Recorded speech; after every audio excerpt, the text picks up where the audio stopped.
Om Shanti. So our theme today in Inner Fitness is team lead, and we'll try to explain a bit more about that when we get there. But for now, let's have a bit of a reflection so that we feel fully present for the conversation. Sitting comfortably, eyes can be open in a natural way if you choose. And even if the eyes are open, much like a daydreamer might do, my focus is not on what I physically see. My focus is actually inwards on the invisible, becoming very absorbed with my own thoughts, my inner world, entering the inner exercise room of my inner world.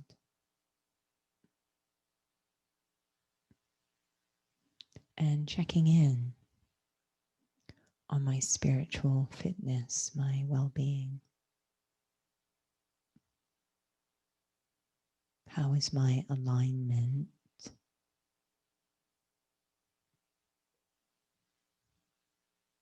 Am I aware of myself as a soul, a spirit,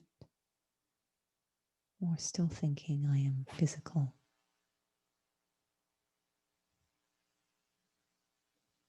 The moment I connect to my spiritual identity, step into it, I'd immediately feel light, free. Any heaviness on the mind starts to disperse. And there is more clarity.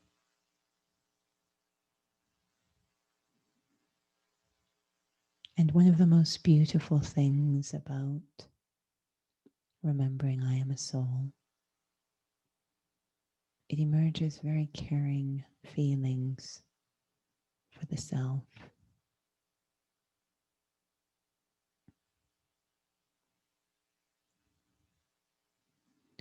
Whenever I just focus on being the body,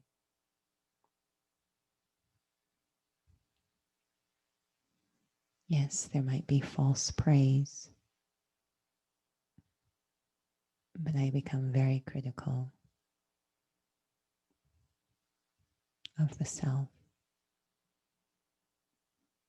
But when I experience myself to be a soul, I can see clearly my own mistakes. But it's from a very caring place. I'm able to benefit the self and help the self to progress.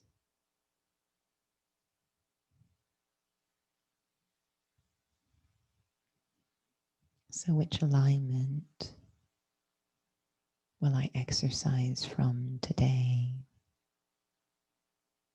Critical or caring? Om Shanti. So I'm checking in that everyone can hear okay.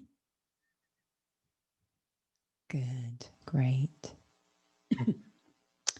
At any time, again, we are recording, so feel free if you're not comfortable to come into audio, just use the chat box and we'll be happy to check in there. Our theme today is team lead. And I heard a very, very interesting story around this recently. So it was about very young, I think, barely 20 really, but very, very talented young singer in another part of the world. So no, this is not a personal story. It stopped being a personal story when I said talented. So very, very talented young singer who was actually being scouted by many big entertainment companies to come and join, let them represent them and join their company. And he actually, even though he was quite young, he actually turned down the big, very profitable companies. I'm sure offered a lot of wealth and treasure. And he chose a smaller company that has a very beautiful tagline, actually, a smaller company, and to become part of a boys' band in this smaller company.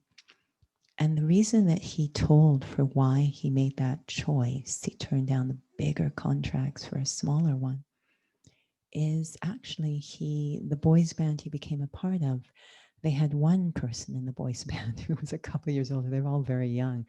But one of them acted as the lead, provide the leadership. And he said he liked his leadership style. He really felt comfortable with him as a leader. That's the reason he chose. And that's a remarkable, to put aside the money and the wealth and the establishment, everything. And he chose, the deciding factor was the leadership. I will go on to say that this boys' band has now become the biggest on the planet. They are incredibly talented, and it's you can see that leadership is there. And we can hearken back to grade school when we had teams, and someone had to pick a team, and you hope that you get good leadership. You move into the business world and you have management teams, and again, you're hoping that there is whatever you perceive as good leadership. But more interesting is, can I provide that leadership first and foremost in my own life with respect to myself? Because that will obviously determine what kind of leadership I will provide to others, however I conduct or manage myself. So we're going to open up the floor again. You might be using chat. I'll remind you that we are recording, but you are not seen. So just your voice. I'm gonna get you to reflect for a moment, whether you're thinking about the self or others, it's really the same thing. What do you feel are really positive, useful, beneficial, productive leadership characteristics?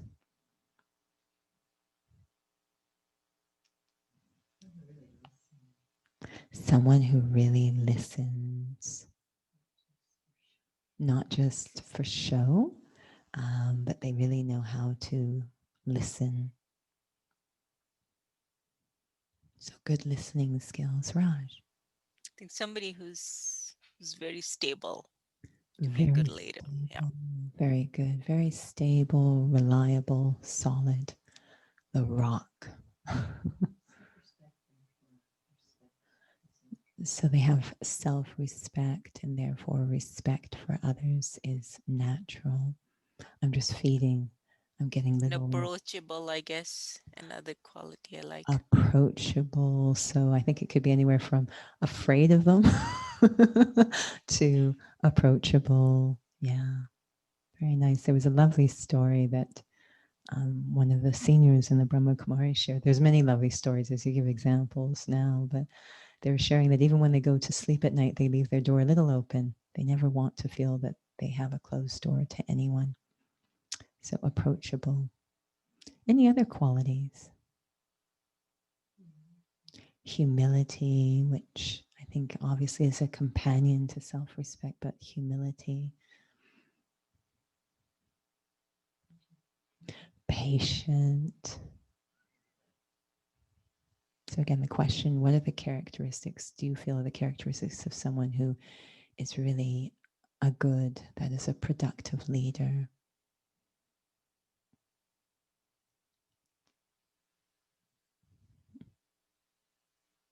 They lead by example, so they walk the talk.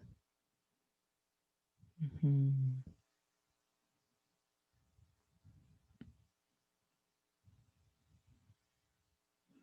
Anything else?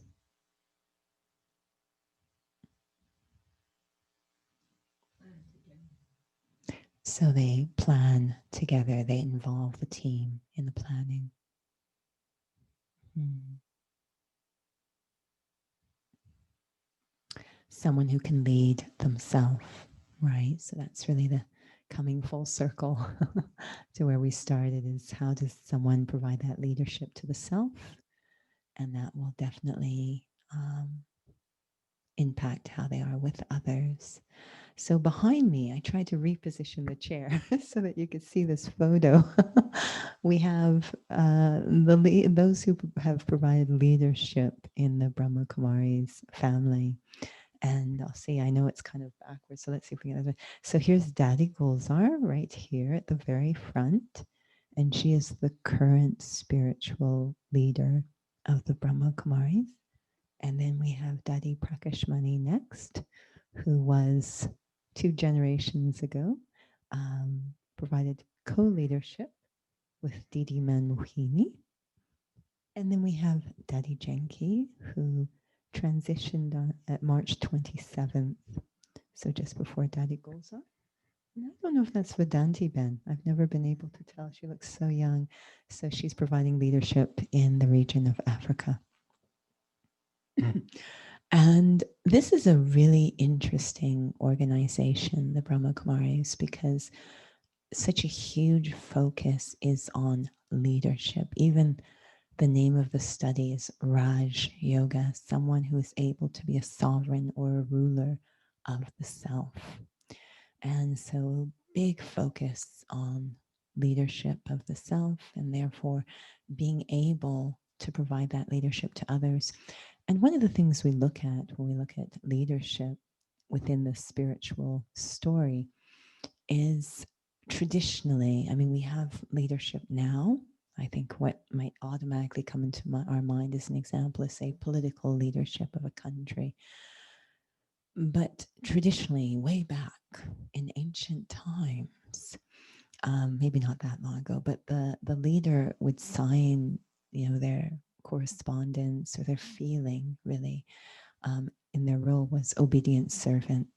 So they really felt that they were there to serve their jurisdiction, whether it was a company or a kingdom, they were there to serve, and that they were to be benefactors.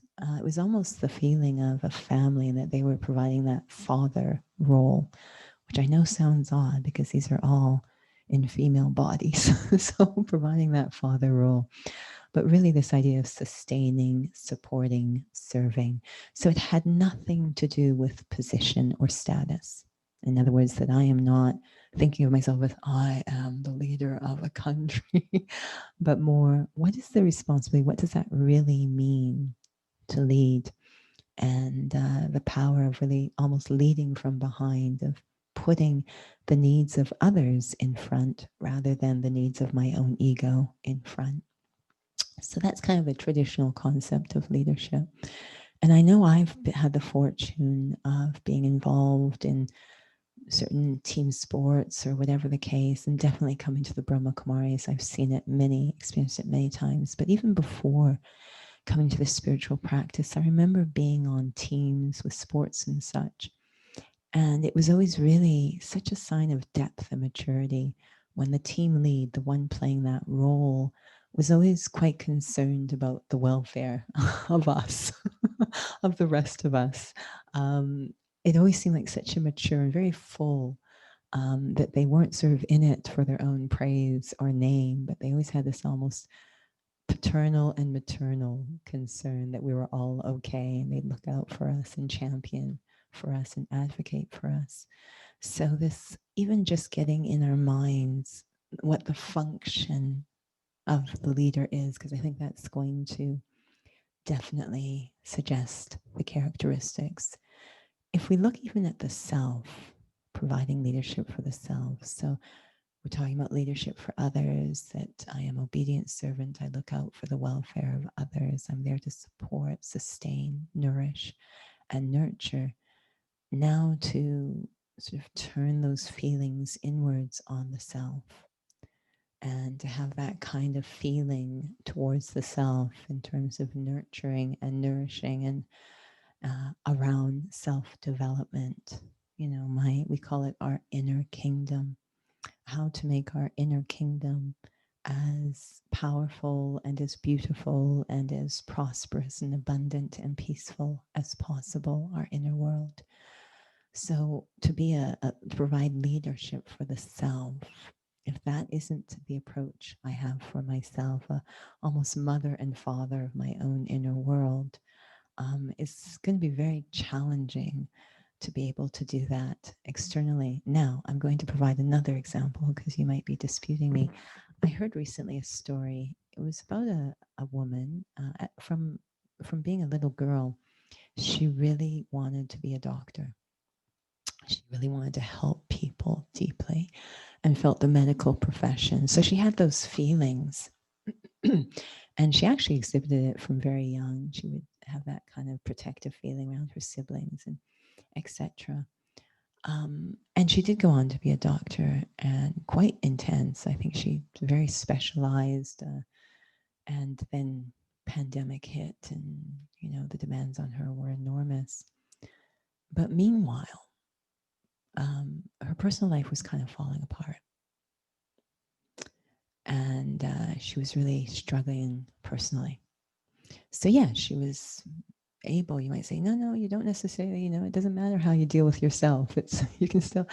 And what was discovered is, because she hadn't dealt with herself, what was driving her externally wasn't from a sense of fullness or contentment, but actually it was almost a reaction against these unresolved dynamics within herself. She hadn't taken the time to lead herself. So things were starting to pull apart. And apparently it was really becoming a challenge even to act as a lead medically. It was becoming so heavy because that emptiness with herself had not been addressed.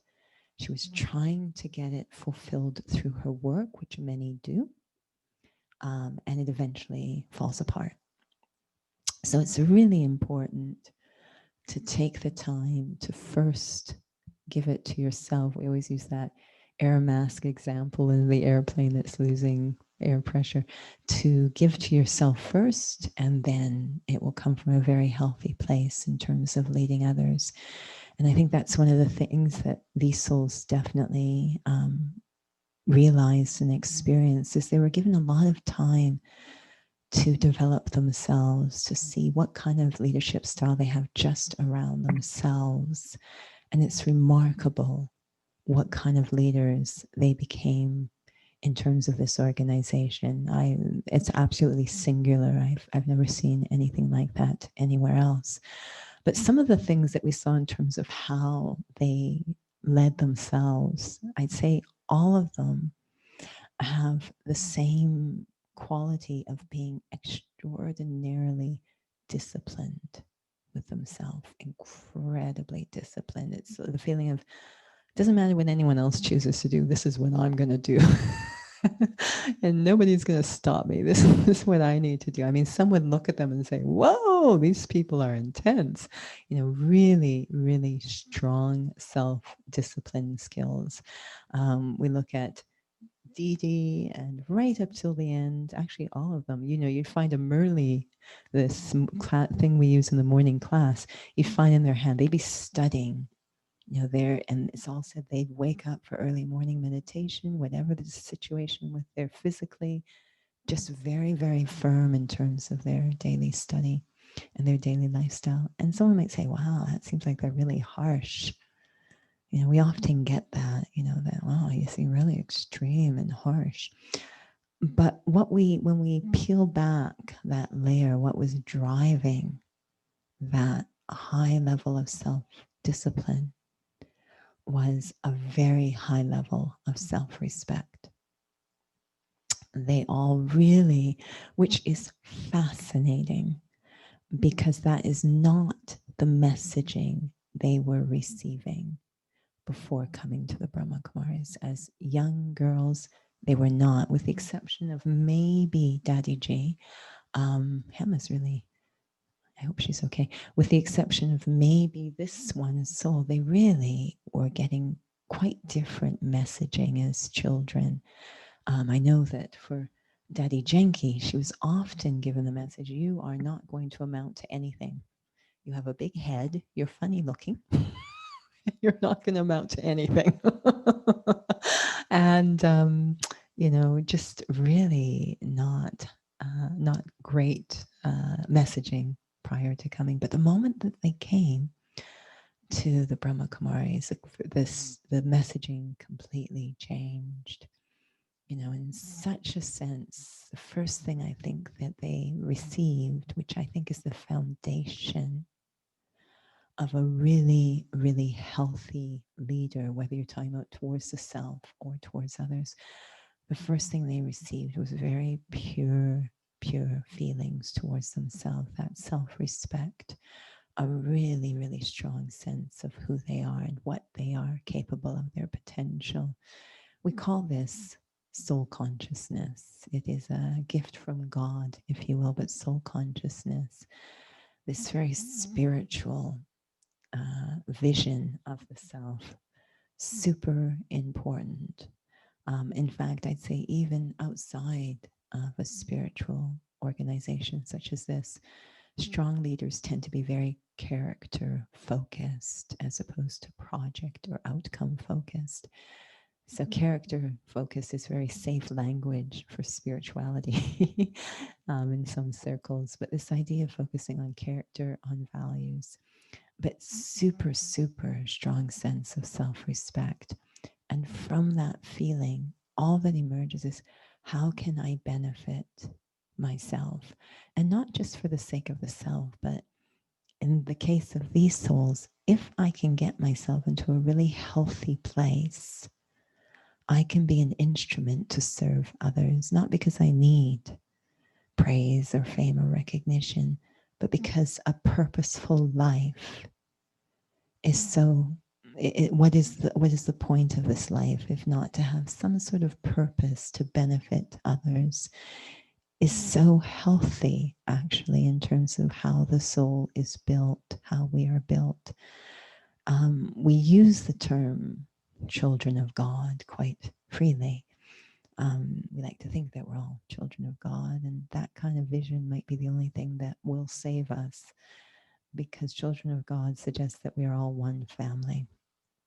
But to say I'm a child of God really is meant to give me a sense of, well, of how I'm built to function, and the idea that God is a benevolent being. We turn to God for stuff. We want that soul to give us this, give us that, make it, give me, give me, give me. So we see them as a bestower. We see God as a bestower, a benevolent being. So as a child of that one with the same DNA, we are actually built to bestow and benefit as a sense of purpose. So this makes us feel very happy and healthy and aligned. So in order to fulfill that destiny, if you will, that spiritual profile, to truly be ourselves as children of God, leadership is implied, going back again to that true meaning of leader, obedient servant, nurtures, nourishes, sustains, supports. That's actually our DNA. All of us were meant to be leaders in that very basic way. So I discover that dealing with myself. How do I deal with myself? So questions I can ask is, when I make a mistake, how do I deal with myself? Because that's huge in terms of revealing, am I a benefactor towards the self? Do I have self-respect when I self-correct? So when I make a mistake, how do I deal with myself? And at the same time, when I receive praise or compliments from outside, how do I process that? That will also tell me a lot about my self-respect. Someone with self-respect is very respectful when they receive praise, but it does not in any way change or alter their feelings towards themselves, because they already had self-respect. They don't need to go begging for it. They don't need it. It's kind of like when someone's full, they really can't eat anymore, no matter how wonderful and tasty it looks. So looking at how I deal that equanimity, praise, defamation, mistakes, compliments, how do I deal with all of that will tell me a lot about whether or not that foundation of self-respect is there. So providing that leadership for the self, this I find one of the most fascinating aspects of a practice of transformation is how I actually manage myself. I think Nora's giving us blessings. She's providing leadership through blessings. No, she has a question. Go ahead.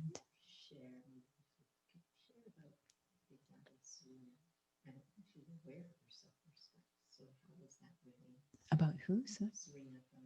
Oh, Serena from the Emperor's Seed, right? And right.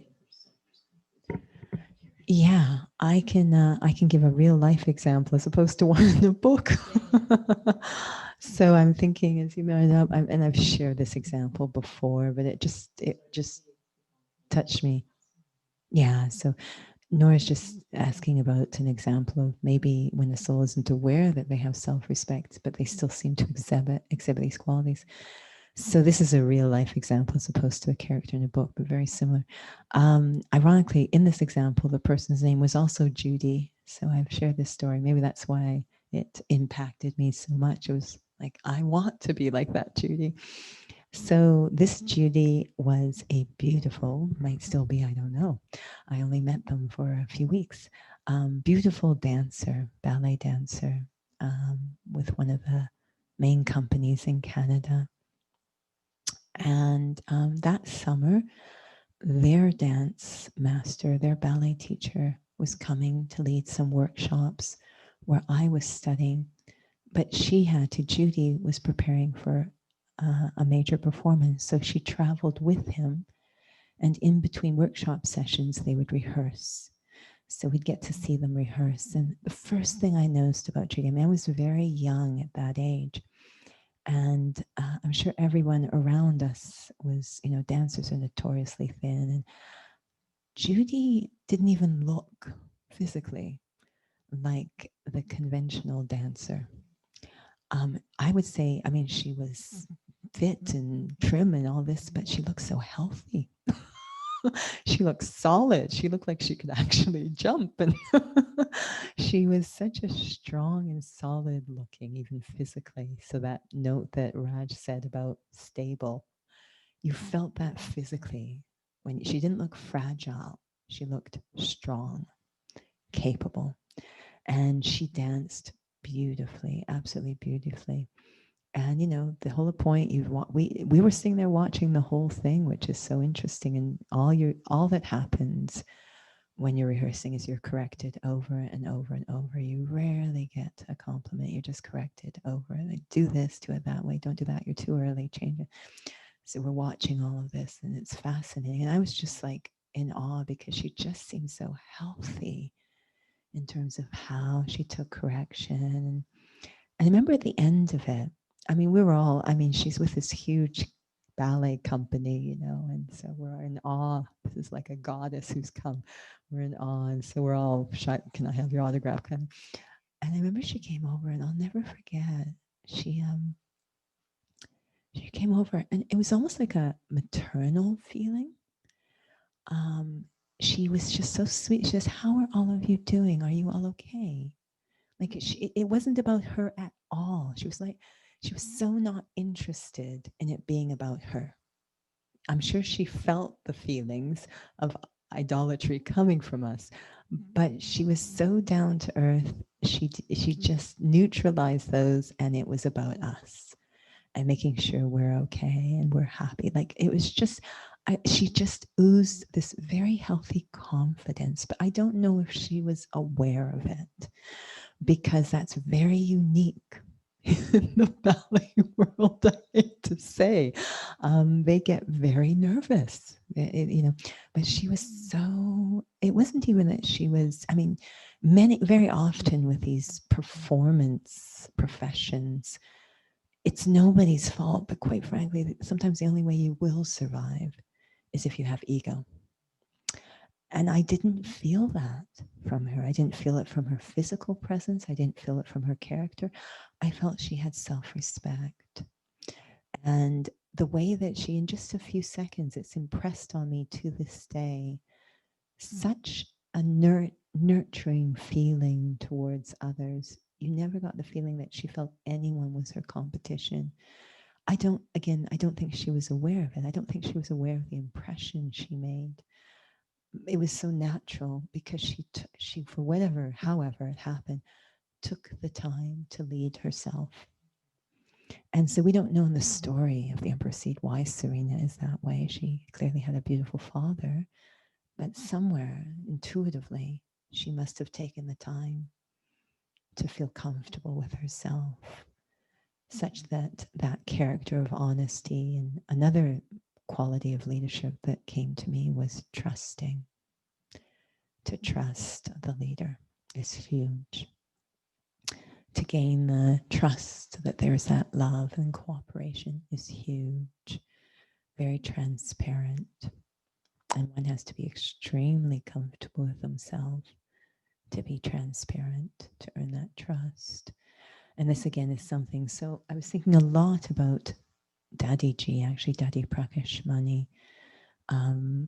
She was remarkable leadership skills. The Brahma Kumaris flourished under her leadership.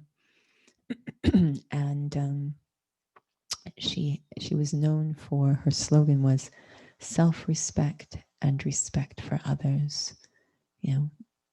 This is that's an interesting slogan, for a mission statement for a business. Self-respect, but that's really the atmosphere that she set, that this is an organization that has self-respect and therefore respect for others. And just through that, what happened, she had, because of self-respect, she had incredible humility. One of the big challenges she had, which was shared recently, is that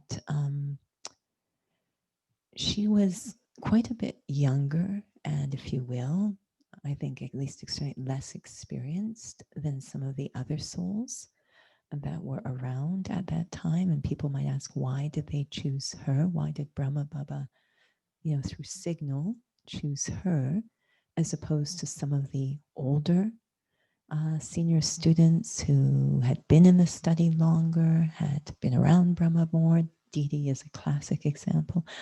Why did they pass over all of those to choose Dadi? And you know what can happen if you come into a leadership role and there might be others around you who feel like, why her? Why didn't they pick me? I have more experience. I'm actually on, And what Dadi did, which was brilliant, and I think it was sincere. I don't think she, thought out a plan. I think this is just the nature of someone with self-respect. Is she really engaged these older students, really engaged them and gave so much regard for their opinion, for their advice, for their presence, genuinely from her heart. It was just magical to watch her natural leadership emerge. The level of respect she gave, the trust that she won, the transparency she had, how accommodating, how accepting, how, we use the word inclusive, and I'm hesitant because I think it has some interesting meanings. She never compromised the principles of the organization to include souls, but she invited souls to join something that she in her heart felt was so, so beneficial. So she really wanted every soul on the planet to enjoy the fortune that she was enjoying through the spiritual study. So it's really interesting to look at an organization. It's the largest organization in the world, spiritual organization in the world, run by women. And it's such a study in leadership. I know I was always fascinated by leadership, and I was very lucky. I belonged to an organization, a values-based organization, so I could very openly, whenever I stayed there for a while, so there was a few general managers that came through. They were always women, often mothers, but always women. And I would sit and I'd go into their office. They always invite you in. I felt very comfortable with them, and I'd always go in and say, so I'm quite fascinated by leadership. Can I ask you some questions? They're always very open because it fascinated me. And perhaps it fascinates you too, because again, leadership just so much depends on character. So when we say we're fascinated with the character of a leader, we're fascinated, what character must one have to be able to nurture others, to support others, to bring out the best in others, that bestowing. What kind of character do I need to have to be a bestower and benefactor to others? Because that's what a leader is. And so, yes, I need to be able, can I benefit the self? So definitely leadership of the self. And why this organization has such a maternal approach to leaders. It's not that you need to be a female because we're talking about qualities, not gender. But it's fascinating, these maternal qualities. It has been said that if mothers were made the leaders of the world, it would be a very different world. And it has been noted during this time that those countries with some sort of feminine or female leadership, their decision making around the pandemic has been unique. So what is it about those qualities that contribute to leadership? And whenever we think of leadership, we do tend to think of it as a very strong, powerful position, which it is. It has tremendous power. But what happens when that sense of power is blended or married to almost maternal feelings? What if you have both, not one or the other, but both? And the last story I'll share, because I know we're running out of time, around this idea of integrating, is the organization I'm with now, the one who is the leader of that organization. Without her knowing it, and it's not that I was stalking her, it's just the way drama is, our paths kept crossing over decades. The first time they crossed, of course, I had no idea that decades later I was actually going to be, working with them and for them. The first time they crossed, it was just absolute, we can say coincidence, but it was very odd drama. But they were a world champion, so they had a very big profile in the world. And, if you're sensitive, you can feel the vibration of people. And no offense to this person, it's, again, what you often need to do to survive in those high pressure situations. Is often what will happen is you have to think about yourself alone, and there can be ego, and it's just what sometimes souls need to do to survive. And I remember the vibration she had at that very young age. She had just come off of an incredibly successful time as a world champion, but you could feel just this vibration of, I am the star. I am the center of the universe. And she was. Everyone kind of fed into that and treated her like she was the center of the universe. So it worked out well. But it was a very strong vibration. And then a couple of decades later, our paths started to cross again. And there had been a change that had already happened. Before that, she had as a partner a particular kind of individual, but at this point, she had left that partner and had a new partner. And I know her new partner as well, and he is extremely maternal, completely the opposite. So she was now being very much colored by another soul who had quite maternal character, very soft power. And you could tell there was a difference in her vibration, but it was still very a bit closed, a bit self-centered. It was still there, but there had been a slight difference. And all this time, she's in a leadership role. And then you fast forward again. Next time, she is now a mother, a physical mother. And her vibration is so different. So, in fact, I was like, who is this person? And the feeling always, oh, this is who you've always been. It was just behind a shell that was created to survive in very pressured situations where the expectations were huge. And that shell was now melting away. It has to if you become a mother and want to be able to really fulfill that role. So it's very humbling sometimes to become a mother. And so there was a softening, but she's still a leader. And so now you're starting to see this beautiful marriage of very, very strong leadership skills, really, really a focus. In fact, she later shared, she did an interview for us, and she shared that in her heart, her first interest actually wasn't competition. If she, could have, she would have actually gone to sports psychology. That in her heart, she's very interested in how to bring out the best in others, the dynamics behind that. So that part was now really coming forward as a leader able to nurture, that beautiful marriage of very strong leadership skills. I mean, really very well developed that way, but also very comfortable in front, working with large groups of people in a variety of dynamics, but also this softness of listening. She's an excellent, super humility, this desire to learn. She listens, open door, humility, all those qualities we talked about are there. Admitting her mistakes. I know that if I ever write, okay, maybe this happened or maybe that, I'm not sure about, she'll immediately write back.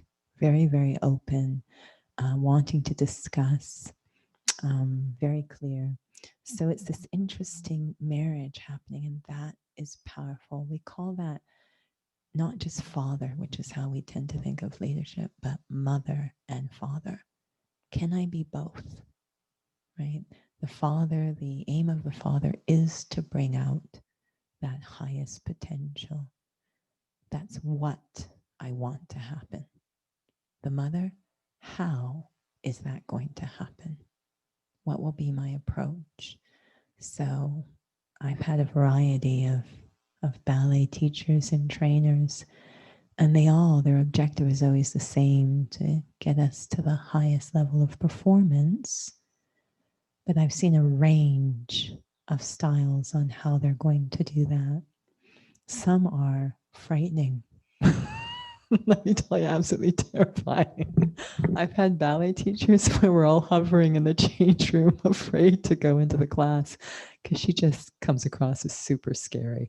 I'm sure I've shared my story of, and what's interesting is that they'll be that way in the classroom, but the moment you're with them offline, they're completely different. Almost as if they felt they had to be that way to bring out the best performance. Unfortunately, sometimes it backfires horribly. They just intimidate too much.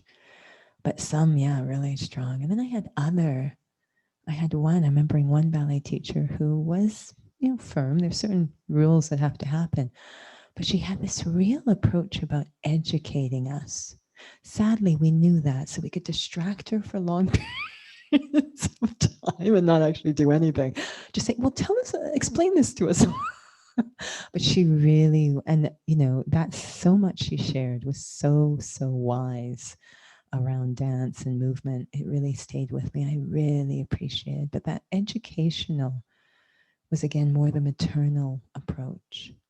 It helps us to understand so that we can, if you will, be able to recreate that for ourselves. So there's what we want to do. We want, whether it's towards the self, I want to bring out the best in myself or bring out the best in the team. That's great. That's actually our natural nature as children of God, is to nurture and nourish.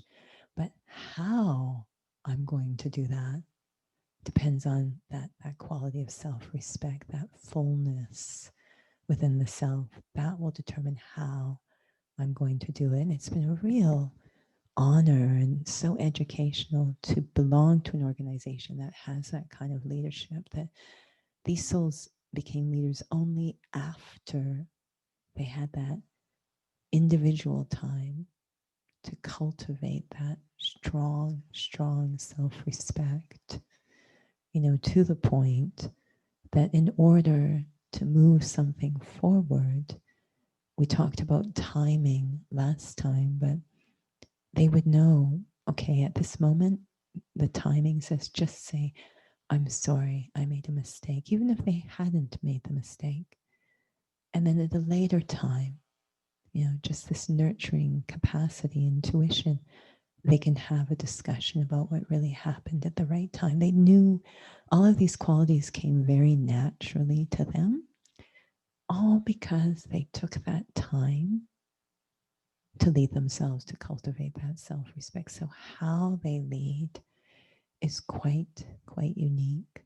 I'm going to end there. I'm looking at the clock. I'm going to see if anyone has anything they'd like to share or add or ask.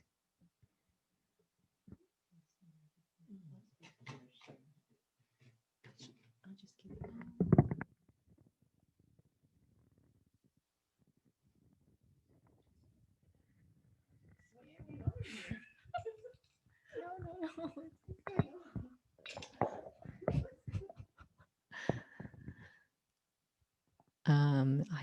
When you just listening you share about mother and father, I was thinking about the function of mother and father in terms of when you're talking about the maternal and the purpose of, it's interesting, maybe that's not the intention of those who are leaders, but it feels like the maternal piece can actually foster the leadership skills in others too.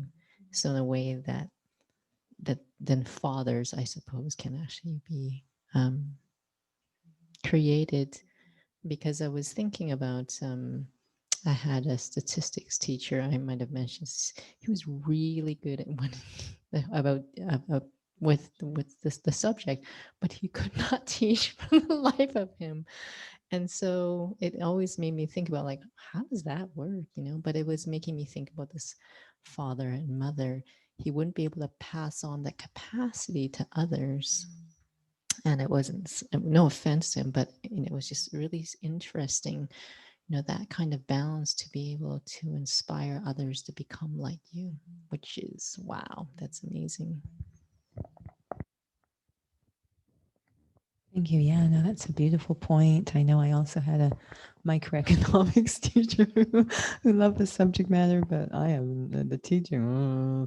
But yes, it's really wonderful when you have a leader, a teacher, who also has that maternal, that educational piece, that transference capacity, and how they're able to cultivate a crop of future leaders as well, which I think is a speciality of the Brahma Kumaris as well. Does anyone else want to share anything?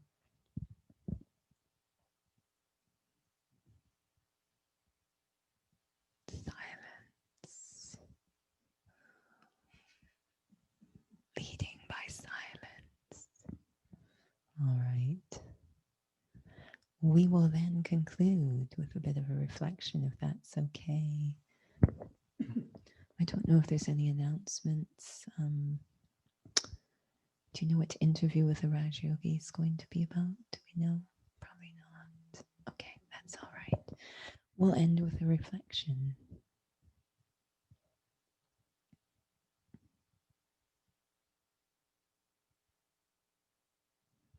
Internally, I take the seat of a leader, surveying my inner kingdom of thoughts and feelings, choices, memories, experiences, attitudes.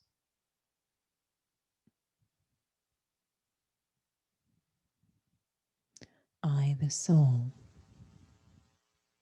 rule this inner kingdom, this place where quality of life begins. And what are the feelings in my inner kingdom? Is there self-trust? Is there self-respect?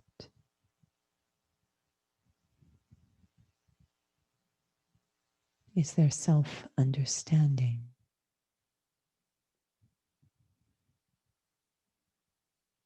Is there self-care?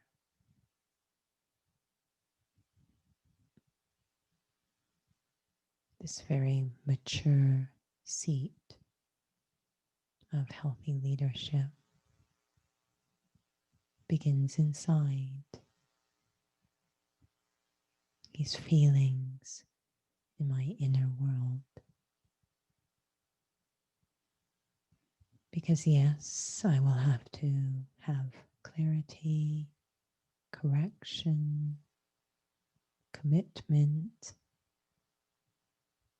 quite strong and disciplined activity to benefit myself. But within that discipline, not a trace of violence. Am I a mother and father to the self? Firm, clear, honest, but never punitive,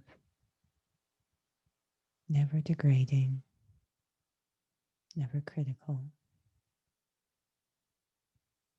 Have I mastered that balance? The balance of a true leader. Om Shanti. We will conclude there. We, as always, thank you for joining. It is a last chance if anyone wishes to share anything. Om Shanti wishes to share anything before we fly away. We're okay? All right. Until we meet again. So our topic next time is unknown. I'm sure it's something. We will announce, you'll get an email. I know that we send out weekly. Thanks to Nora, you receive weekly information about what's going on. But we'll leave you with this image of leadership. Until we meet again, Om Shanti. Thank you all for joining. Nice to have you. Bye-bye.